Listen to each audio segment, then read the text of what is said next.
Pan India star Prabhas కల్కి మూవీతో సంచలనం సృష్టించిన విషయం తెలిసిందే. ఈ మూవీ 5వ వారంలో కూడా సక్సెస్ఫుల్ గా రన్ అవుతుండడం విశేషం. కల్కి సక్సెస్ తర్వాత విదేశాలకు వెళ్లిన ప్రభాస్ ఇటీవల హైదరాబాద్ చేరుకున్నారు. ఇప్పుడు కొత్త మూవీ సినిమాకు ముహూర్తం ఫిక్స్ చేశారని టాక్ వినిపిస్తోంది. అలాగే ఈ సినిమాకి సంబంధించి ఇంట్రెస్టింగ్ న్యూస్ కూడా లీక్ అయ్యింది. ఇంతకీ డార్లింగ్ ప్రభాస్ కొత్త సినిమా అప్డేట్ ఏంటి? ప్రభాస్ కొత్త సినిమా ఎవరితో అంటే హను రాఘవపూడితో. అయితే వీరిద్దరి కాంబోలో మూవీ అంటే లవ్ స్టోరీ అనుకుంటే లవ్ స్టోరీ కాదు, అంతకు మించి అనేలా భారీ యాక్షన్ మూవీ స్టోరీనే రెడీ చేశాడట హను రాఘవపూడి. యుద్ధ నేపథ్యంలో సాగే కథకు ప్రేమ కథను మిక్స్ చేశాడట. ఈ కథను స్వతంత్రం రాకముందు జరిగిన కథగా చూపించబోతున్నారనే వార్త లీక్ అయింది.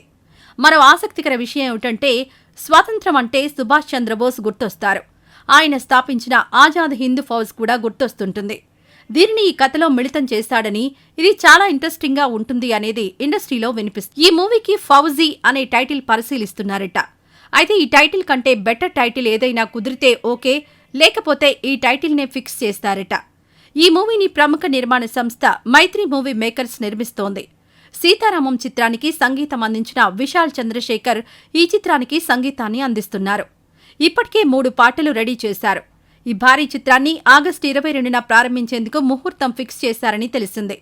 ఇందులో ప్రభాస్ కు జంటగా నటించే కథానాయిక ఎవరు అనేది ఇంకా కన్ఫర్మ్ కాలేదు. త్వరలోనే పూర్తి వివరాలను ప్రకటించనున్నారు. ఈ మూవీతో పాటు ది రాజాసాబ్ మూవీ షూటింగ్లో పాల్గొంటాడని సమాచారం. పీపుల్ మీడియా ఫ్యాక్టరీ నిర్మిస్తోన్న ది రాజాసాబ్ మూవీని సమ్మర్లో రిలీజ్ చేసేందుకు ప్లాన్ చేస్తున్నారు.